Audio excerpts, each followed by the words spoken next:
There was a young girl who was in need of a job and was able to find work as a babysitter for a couple who lived in a large, isolated old house. They were going to see a movie that night and left the teenage babysitter in charge of their 3 young children. The babysitter put the children to bed when it got late and then went downstairs to watch some television. She was just getting comfortable when she heard the phone ring. When she answered it, all she heard was heavy breathing, followed by a man's voice asking, "Have you checked the children?" Freaked out, she hung up the phone, trying to convince herself that it was just someone playing a practical joke on her.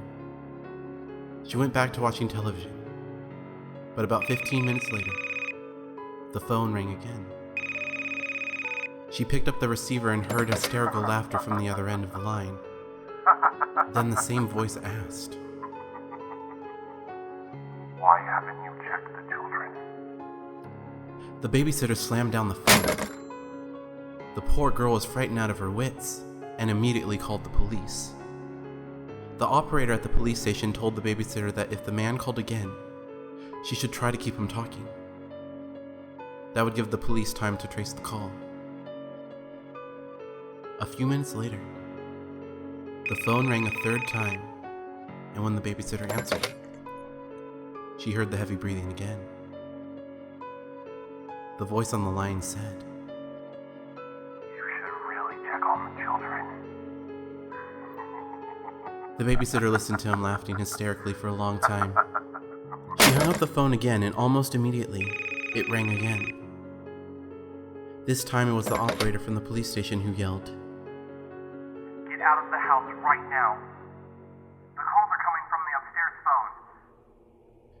The babysitter dropped the phone in shock, and suddenly she heard heavy footsteps walking down the stairs. Without pausing for a second, she ran out of the house as fast as her legs would carry her. Just as she closed the front door behind her, a man's hand slammed against the glass. She screamed and ran out into the street just as the police car was pulling up outside. The police searched the house and found the 2 children upstairs, hiding in a closet, crying uncontrollably. In the parents' bedroom, they found a bloody axe lying on the floor next to the upstairs phone. The back window was wide open, and the curtains were blowing in the breeze. There was no sign of the madman who had made the phone calls. He had escaped into the night when the police arrived and managed to interrupt his horrible plan to kill the 2 children and the poor babysitter.